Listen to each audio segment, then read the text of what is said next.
Lent with Evelyn Underhill, Tuesday of the first week in Lent. Creation, change, and holiness.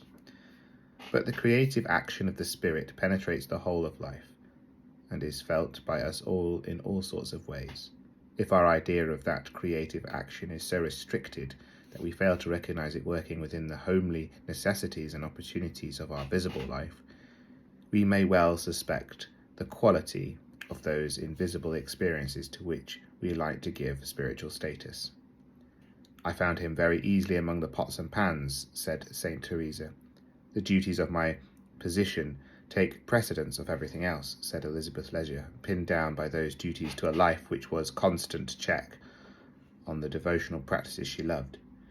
She recognized the totality of God's creative action, penetrating and controlling the whole web of life. A genuine inner life must make us some and more sensitive to the moulding power working upon his creation at every level, not at one alone, and especially to the constant small but expert touches, felt in and through very homely events, upon those half-made unsteady souls which are each the subject of his detailed care. A real artist will give as much time and trouble to a miniature 2 inches square as to the fresco on the cathedral wall. The true splendour and heart-searching beauty of the divine charity is not seen in those cosmic energies which dazzle and confound us, but in the transcendent power which stoops to an intimate and cherishing love, the grave and steadfast divine action, sometimes painful and sometimes gentle. It is an unflickering belief in this, through times of suffering and conflict, apathy and desperation, in a life filled with prosaic duties and often empty of all sense of God, that the creed demands of all who dare to recite it.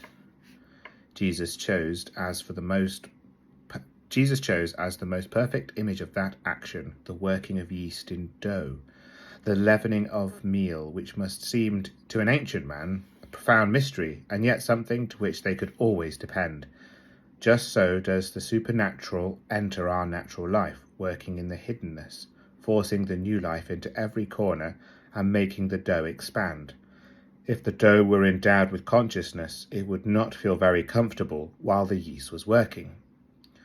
Nor, as a rule, does our human nature feel very comfortable under the transforming action of God, steadily turning one kind of love into another kind of love.